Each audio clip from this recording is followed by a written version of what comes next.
कश्मीर के दो युवक खंडवा से लापता हो गए हैं। पुंछ के रहने वाले दोनों युवकों के परिजनों ने थाने में गुमशुदगी की रिपोर्ट दर्ज कराई है। बताया ही जा रहा है कि मस्जिद के लिए चंदा लेने के लिए दोनों युवक 18 जनवरी को खंडवा आए थे। इस दौरान दोनों एक लॉज में रुके। लॉज से सूचना मिलने पर पुलिस ने दोनों युवकों के आधार कार्ड जमा करवा लिए थे। दोनों युवकों ने 20 जनवरी को अपने आधार कार्ड थाने से वापस लिए और इंदौर के लिए निकल गए।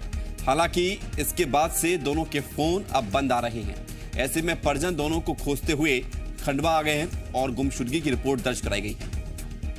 आज जो है हमने उनकी गुमशुदगी रिपोर्ट यहाँ थाने में लगाई है, तो यहाँ के भी जांच पड़ताल कर रहे हैं, खोज कर रहे हैं। तो उसके बाद हमने इनको बोला है लाज वाले की जो है 18 तारीख की रिकॉर्डिंग हमें चाहिए। हो सकता है उन्होंने किसी को उठवा लिया, क्या हुआ वो जांच पड़ताल कर रहे हैं। ये खंडवा ज़िले 18 जनवरी को आए थे और ये मस्जिद के लिए जो चंदा इकट्ठा करते हैं उस पर्पज़ से आए हुए थे। 20 तारीख को उसके बाद से इनकी लोकेशन और मोबाइल बंद थे और जिस पे गुम इंसान अभी दर्ज किया जा रहा है और उनकी पतासाजी की जा रही है। और हमारे साथ प्रमोद जी मीडिया संवाददाता जुड़ रहे हैं। प्रमोद, दो युवकों के बारे में पुलिस अब तक क्या जानकारी जुटा पाई है? देखिए, पुलिस ने 20 तारीख को जब वो थाने से अपने आइडेंटिटी वापस लेकर गए हैं तब भी थाने के सीसीटीवी फुटेज, बस स्टैंड के आसपास के सीसीटीवी फुटेज वगैरह खंगाले तो बस स्टैंड के आसपास तो वो दिखाई दे रहे हैं। उसके बाद अगला मोमेंट वो कहाँ गए, किस तरह से गए, उसकी अभी खोजबीन जारी है। क्योंकि जब वो 18 तारीख को आए थे तो स्थानीय लाज वाले ने जब उनकी सूचना दी थी उस समय पुलिस ने उनकी आइडेंटिटी वगैरह पूरी चेक की थी। वो सारे उनके पास थे, उसे जमा कर लिया था और उन्होंने कहा था कि जब वापस जाएंगे तो लेते हुए जाइए। इन लोगों ने 2 दिन इस शहर में ये लोग अपने काम किए, जो भी चंदा वगैरह लेना होगा वो लिया। तो जब 20 तारीख को जब गए तो आइडेंटिटी वापस लेकर गए। तो पुलिस भी श्योर हो गई थी कि ठीक है, ये अपना चूंकि इनकी सत्यता तो है, आइडेंटिटी वापस भी। उसके बाद वो कहाँ मूवमेंट गया पता नहीं चला। जब उनके परिजन वापस आए तब ये पता चला कि वो लोग जो है वो उनके परिजनों से बातचीत नहीं होने की वजह से वो भी सही है। जी ठीक प्रमोद, शुक्रिया आपका जानकारी के लिए। तो कश्मीर के युवक खंडवा में लापता हो गए हैं, कोई जानकारी नहीं मिल पा रही है और परिजन फोन बंद होने के बाद इंतजार करते रहे और उसके बाद फिर खंडवा आ गए हैं। मस्जिद के लिए चंदा इकट्ठा करने के लिए ये युवक कश्मीर से यहाँ पहुंचे थे और बताया जा रहा है कि जिस होटल में या लॉज में ये दोनों रुके थे वहां से पुलिस के पास फोन आया था। पुलिस ने इन दोनों युवकों के आधार कार्ड ले लिए थे जांच पड़ताल करने के लिए और कुछ समय बाद दोनों युवक पुलिस से अपने आधार कार्ड वापस लेकर फिर रवाना हो गए थे इंदौर के लिए। ये अब तक की जानकारी। और हमारे साथ ललिता गठरी जी जुड़ रही हैं, सीएसपी हैं खंडवा की।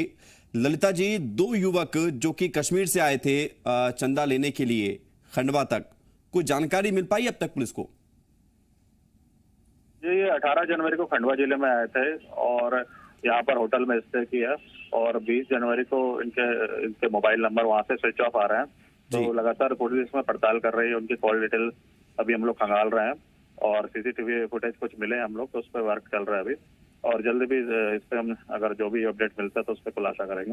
बिल्कुल सर, कहा जा रहा है कि पुलिस ने आधार कार्ड भी लिए थे जांच पड़ताल करने को लेकर, तो जांच पड़ताल में क्या निकल के सामने आया था? नहीं, क्योंकि कोई भी बाहर से व्यक्ति आता है तो उसको इंटीमेट करना पड़ता है। तो आधार कार्ड की पुलिस ने उसकी फोटोकॉपी करा के उनको वापस किया था और जो कि फुटेज में भी दिख रहा था। जी, तो अभी कुछ पुलिस टीम बनाई गई है क्या या कहाँ खोजा जा रहा है इनको? जी हाँ, अभी पुलिस टीम यहाँ रेलवे के जो हम लोग के आरपीएफ है, जीआरपी है और यहाँ खंडवा पुलिस डिस्ट्रिक्ट पुलिस है, इसमें कंबाइंड एक्शन कर रही है और टीम भी यहाँ से एडिशनल एसपी जो टीम अलावा मैडम है उसको कोऑर्डिनेट करके इनके जो भी फुटेजेस हैं, मोबाइल डिटेल्स हैं और भी जो आगे के जो स्टेशन है वहाँ पर अभी वेरीफाई कराया जा रहा है। जी सर, एक आखिरी सवाल कि कश्मीर से 2 युवक आते हैं चंदा लेने के लिए मध्य प्रदेश से खंडवा तक, ये बात की जानकारी पुलिस को लगी थी क्या पहले? जी हाँ, ये हमने उनके जो प्रीवियस बैकग्राउंड भी देखे थे। इससे पहले भी वो पिछले वर्षों में आए हुए थे जो कि रिकॉर्ड यहाँ पर थे उनके। इसके साथ साथ तो बुरहानपुर जिला है जो नियर बाय, वहाँ पर भी वो आ चुके हैं पहले भी। तो ये जानकारी तो थी पुलिस में, और हर वर्ष वो आते हैं इस जिले में अपने कुछ मस्जिद का चंदा इकट्ठा करने के लिए। बहुत बहुत शुक्रिया आपका ललित गठरी जी हमारे साथ जुड़ने के लिए। तो पुलिस ये कह रही है कि टीम बना दी गई है, जांच पड़ताल जारी है और जैसे ही कोई सूचना मिलेगी वो उनके परिजनों को दी जाएगी। इससे पहले भी वो इस तरह से चंदा इकट्ठा कर चुके हैं। मुख्यमंत्री शिवराज सिंह चौहान ने रेप के आरोपियों को फांसी की सजा देने की वकालत की है। पंख अभियान के दौरान सीएम शिवराज सिंह चौहान ने जोर देकर कहा कि बलात्कारियों को तुरंत फांसी के फंदे पर चढ़ाया जाना चाहिए। साथ ही अपराधियों को सजा दिलाने के लिए न्याय प्रणाली में सुधार की सख्त जरूरत है और बलात्कारियों को उनका कोई मानवाधिकार नहीं होता है। इसके साथ ही उन्होंने ओटीटी प्लेटफॉर्म पर निशाना साधते हुए कहा कि ओटीटी प्लेटफॉर्म पर अश्लीलता परोसी जा रही है, इस पर प्रतिबंध लगना चाहिए। सीएम शिवराज सिंह चौहान ने महिला अपराध पर कांग्रेस के ट्वीट पर निशाना साधते हुए कहा कि इस मुद्दे पर राजनीति की नहीं, साथ मिलकर काम करने की जरूरत है। मिलकर पूरे समाज को जोड़ना पड़ेगा, सब मिलकर विचार करेंगे तो फिर आगे बढ़ेंगे। उधर मुख्यमंत्री शिवराज सिंह चौहान ने यह भी कहा कि बेटियों की शादी की उम्र 21 साल ही होनी चाहिए। मैं इस पर बहस करने के लिए तैयार हूं। में भी सुधार की जरूरत है। कई बार जब हम सजाए मौत की बात करते हैं तो कई तर्क दिए जाते हैं कि इनके भी मानवाधिकार है, इनके मानवाधिकार होते हैं। जो अपनी बेटी को कुदृष्टि से देखे उनका कोई अधिकार होता है। और इसलिए मुझे लगता है ये बहस छिड़ने की जरूरत है। अभी तो ये कानून बनाए कि 12 साल तक की जो बेटियां हैं उनके साथ अगर कोई दुराचार करेगा तो फांसी के फंदे पर लटकाया जाएगा। लेकिन आज हम सोचने पे विवश हैं कि किसी के साथ भी दुराचार करे, दुराचारी को फांसी के फंदे पर ही लटकाया जाना चाहिए। बहस देश में छिड़नी चाहिए। दूसरा जो सामग्री ओटीटी प्लेटफॉर्म पर परोसी जा रही है, इंटरनेट, मोबाइल, अब छोटे छोटे बच्चे ऐसी सामग्री परोसी जाती है अश्लील, क्या इस पर सेंसर नहीं लगनी चाहिए? क्या ऐसी सामग्री परोसी जाती रहेगी? बच्चे तो माटी के लौंदे होते हैं, जो देखते हैं वो सीख जाते हैं। भारत सरकार इस पर गंभीरता से विचार कर रही है। मैं सबसे ये निवेदन करना चाहता हूं कि हर विषय को राजनीति में ना घसीटें। केवल आंकड़ों की बात करने से क्या होगा? मेरे पास भी आंकड़े, मैं कहूंगा 15% अपराध कम हो गए कांग्रेस के जमाने से, लेकिन इससे कोई फायदा होगा क्या? एक दूसरे को गाली देने से काम नहीं चलेगा। मिलके पूरे समाज को जुटना पड़ेगा। कुछ तो मुद्दे ऐसे हो जिस पे हम मिलके विचार करें। मैं बहस करना चाहता हूं, समाज बहस करे। एक बेटियों के विवाह की उम्र 18 नहीं, अब 21 साल होनी चाहिए। पूरी तरह से जब पढ़ लिख जाए, पूरी समझ विकसित हो, भला बुरा सोचने लगे, तब इस पर समाज में बहस चले। इसकी होनी चाहिए विवाह की। कोई असहमत हो सकता है, लेकिन मैं इस पर बहस चाहता हूं। राष्ट्रीय बालिका दिवस के मौके पर सीएम शिवराज सिंह चौहान ने पंख अभियान का शुभारंभ किया। मिंटो हॉल से बेटी बचाओ बेटी पढ़ाओ योजना के तहत पंख अभियान का शुभारंभ किया गया। कार्यक्रम में स्वास्थ्य मंत्री प्रभुराम चौधरी भी मौजूद रहे। कार्यक्रम की शुरुआत कन्या पूजन के साथ हुई। इसके बाद बालिकाओं ने प्रस्तुति दी। सीएम शिवराज ने छात्राओं को छात्रवृत्ति देकर उनसे संवाद किया। सीएम ने लाडली लक्ष्मी योजना के तहत 26,000 से ज्यादा छात्राओं के खातों में छात्रवृत्ति और पीएम मातृ वंदना योजना के तहत 45,000 से ज्यादा महिलाओं के खातों में मातृत्व सहायता की राशि ट्रांसफर की है। इस दौरान सीएम ने कहा कि हमने तय किया है कि लाडली लक्ष्मी योजना की हितग्राही बेटियों की पढ़ाई भी सरकार कराएगी और जरूरत पड़ने पर विवाह में भी सहयोग किया जाएगा। इसके लिए योजना बनाई जाएगी। सीएम ने कहा कि लातों के भूत बातों से मानते नहीं हैं। मुझे किसी भी परिणाम की चिंता नहीं है। मैं समाज के दुश्मनों और नर पिशाचों को समाप्त करके ही चैन की सांस लूंगा। लाडली लक्ष्मी बेटियों को पढ़ाई में भी पूरी मदद सरकार करेगी और जरूरत पड़ी तो विवाह में भी पूरी मदद करेगी। ऐसे बदमाशों को ठीक करने की जरूरत है। और मैं बेटियों तुम्हें आश्वस्त करता हूं, वचन देता हूं कि सरकार ऐसे बदमाशों को क्रश करके धूल में मिला के छोड़ेगी। इनको किसी भी कीमत पे हम बर्दाश्त नहीं करेंगे। मुझे लगा कि पहले मैं थोड़ा लिबरल, लेकिन लातों के भूत बातों से नहीं मानते। मध्य प्रदेश में पंख अभियान को लेकर सियासत शुरू हो गई। कुणाल चौधरी ने कहा कि सिर्फ भाषण का शासन कर चल रहा है, बड़े बड़े आयोजन करके जनता की गाड़ी कमाई खर्च की जा रही है। सरकार प्रदेश में बलात्कार छेड़छाड़ को रोकने में नाकाम है। कार्यक्रमों से बालिका सुरक्षा नहीं होने वाली। आग्रह मुख्यमंत्री से ये भाषण देना, विज्ञापन देना बंद करे और मूल ठोस रूप से अपराधियों पे कार्रवाई करे ताकि बेटियां बचे। स्पष्ट है ये शासन माफिया के राज में गिरफ्त है और कहीं ना कहीं ये भाषण का शासन चलाने के लिए इस प्रकार की आयोजन करते हैं और नए नए सगुफे छोड़ने का मुंह का चला के शासन चलाना चाहते हैं। पूर्व सीएम कमलनाथ ने केंद्रीय कृषि कानूनों को लेकर एक बार फिर बीजेपी सरकार पर हमला बोला। इंदौर पहुंचे कमलनाथ ने तीनों कानूनों को काला कानून बताया। कांग्रेस के प्रदर्शन में लाठीचार्ज को लेकर बीजेपी के आरोपों पर कमलनाथ ने कहा कि प्रदेश में महिलाओं के खिलाफ अपराध बढ़ रहे हैं, शराब माफिया पनप रहा है, लेकिन उनकी तरफ सरकार ध्यान नहीं दे रही है। सबसे बड़ा वर्ग अपने देश में किसान है और जिस प्रकार से निजीकरण हमारे कृषि क्षेत्र का इनका प्रयास है, ये 3 काले कानून को लेकर लाखों किसान दिल्ली के बॉर्डर में आंदोलन कर रहे हैं। ये हमारे प्रदेश की और देश की अर्थव्यवस्था को तबाही होगी। ये सब चौपट होने जा रहा है, इसका हम विरोध पर ध्यान है। आज महिलाओं पर अत्याचार ऐतिहासिक है। सबसे ज़्यादा महिलाओं पर अत्याचार मध्य प्रदेश में, सबसे ज़्यादा बढ़ती हुई बेरोजगारी मध्य प्रदेश में।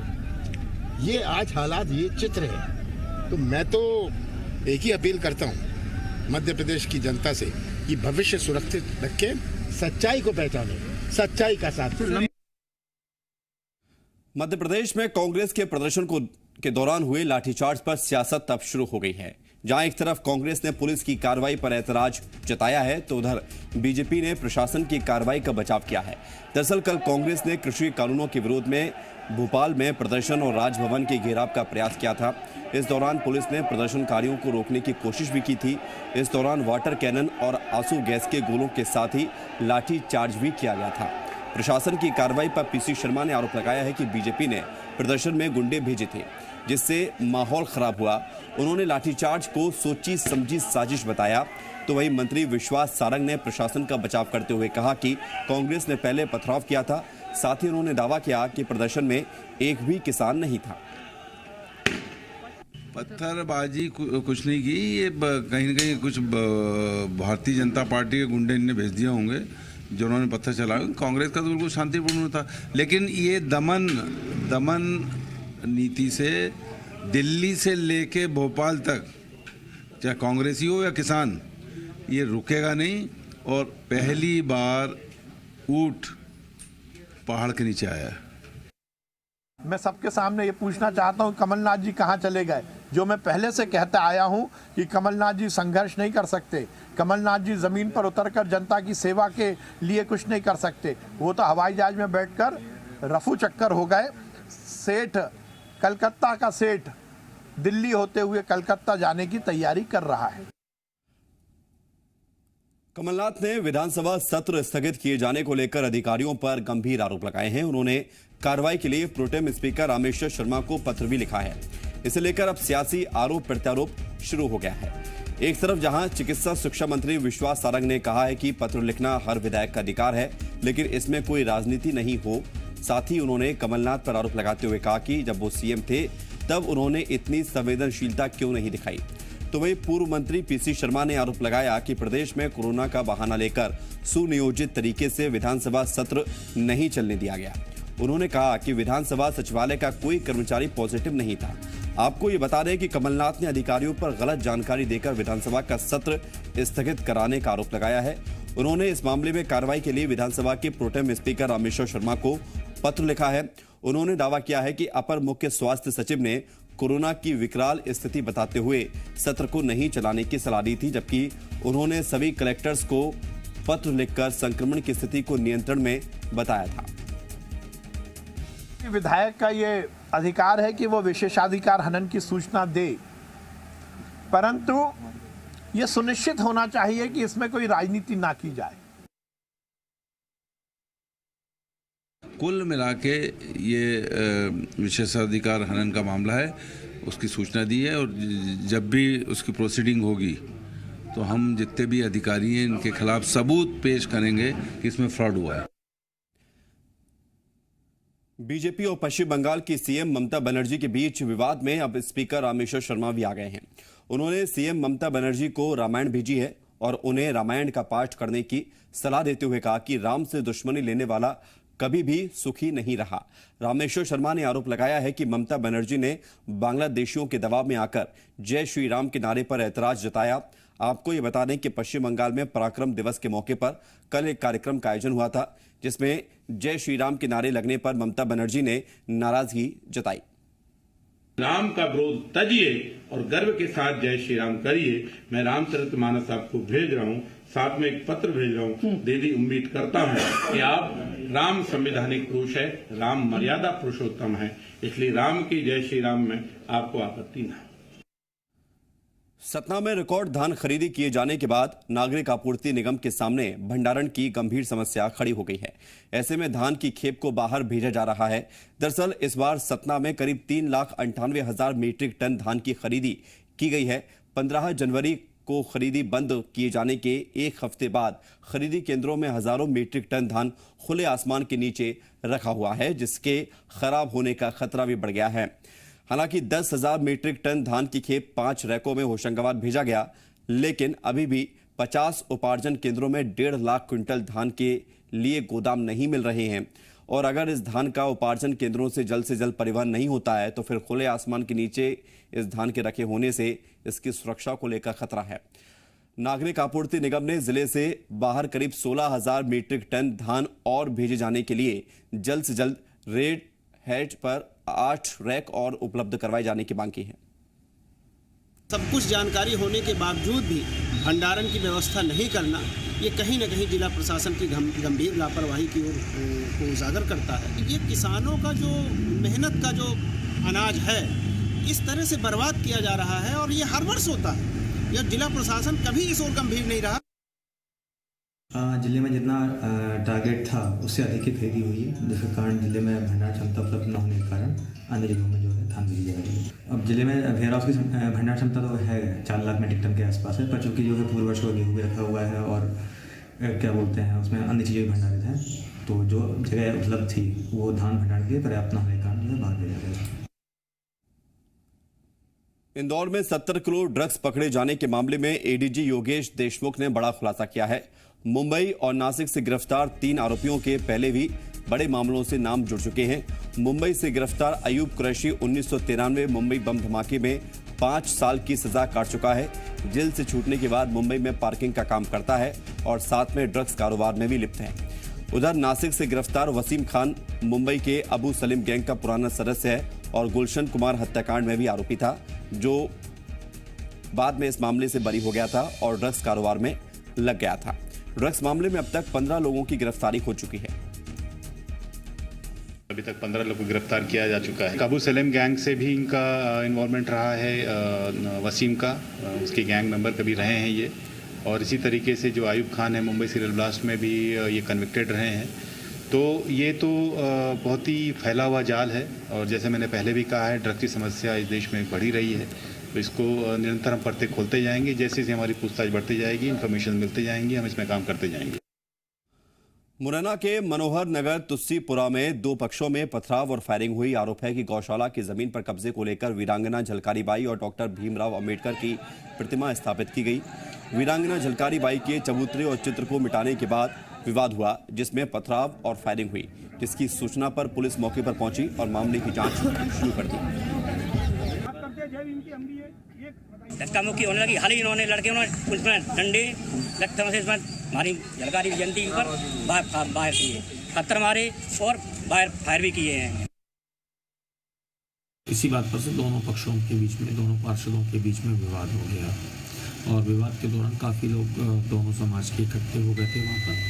मैं मौके पर पहुँचा, दोनों के बीच उस समस्या का निराकरण करते हुए दोनों ने पारस्परिक सामाजिक सौहार्द को निर्माण करते हुए समस्या का निराकरण कर दिया गया है।